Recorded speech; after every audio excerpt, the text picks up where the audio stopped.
Dire-diretso lang tayo. Pagdating doon sa rotonda doon sa dulo, kaliwa naman tayo. Kanina more on kanan tayo, di ba? Ngayon more on right, left naman tayo.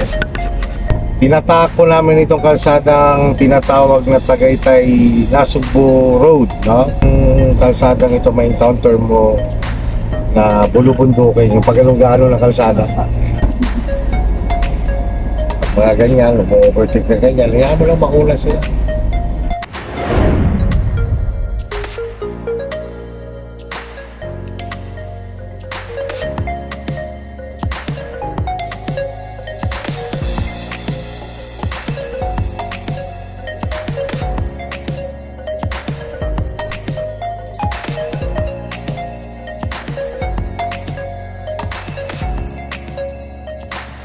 Diretso lang, sir. Dire-diretso lang tayo. Pagdating doon sa rotonda doon sa dulo, kaliwa naman tayo. Kanina more on kanan tayo, di ba? Ngayon more on right, left naman tayo. Okay, so mga kuya, no, pabalik na po kami ng Lipa. Pa rin, road safety pa rin. Ganyan ang tamang distansya. Kita mo yung gulong niya. Kita mo yung dalawa niyang gulong sa likod. Tinatako namin itong kalsadang tinatawag na Tagaytay Nasugbu Road, no? So dito ito ay papuntang Tagaytay. So more on, dito naman more on gas tayo dito kasi medyo slight uphill dito, no? Pero ito yung kalsadang ito may encounter mo na bulubundukin, yung pag-along-galo ng kalsada.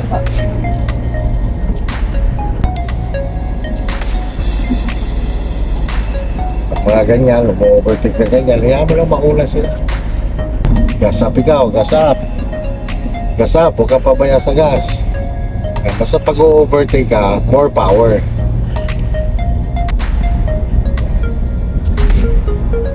More power, tingnan mo ang sign ha, signal kaliwa. Signal kaliwa, bilisan, yan. Kailangan mabilis yung reaction mo eh. Hindi pwede yung nadidelay ka sa pagsisignal, nagdidili ka sa pagbibigay ng gas, ha? Kailangan quick reaction ka dyan.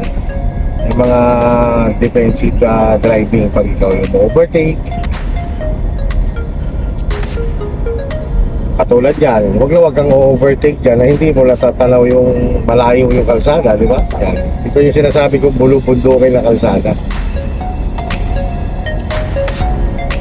Tama lang yung speed mo, mga at least yan, 60. Tapos galing naman Tagaytay, palusong naman niya.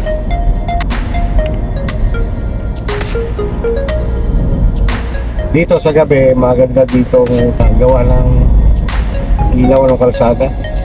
Okay, yan yung estudyante, no? Enjoy na enjoy siya sa driving lesson niya. Nakarating na nasa Cebu, ha? Nagda-drive. Ngayon naman, binabaybay namin itong papuntang Tagaytay. So tumatakbo na siya ng 60 km per hour. Kasi clear naman yung unahan. Ganyan lang yung speed mo, allowed naman dito sa kalsada nito.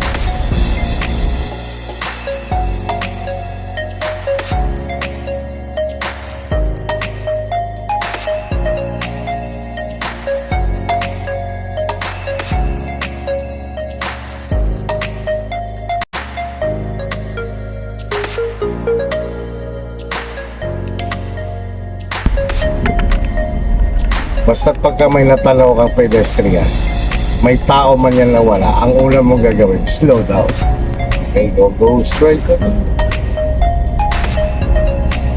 Pero po kami, almost Tagaytay na po kami. Andito na kami sa Batulao.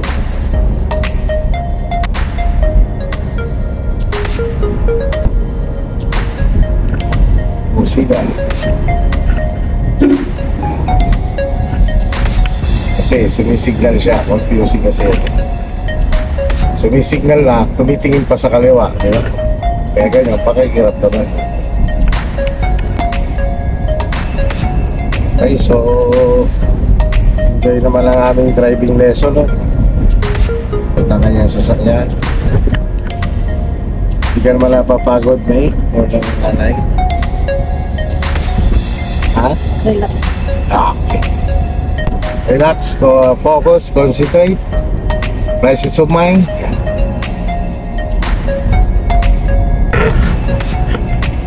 Okay, so nandito na po kami sa may Batulaw, no?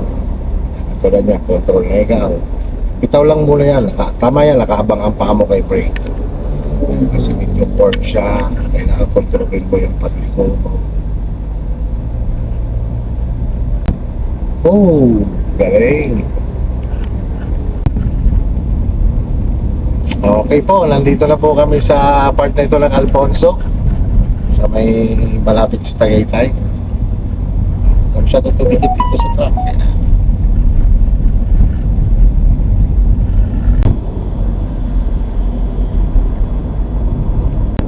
Slow down ulit. Yeah.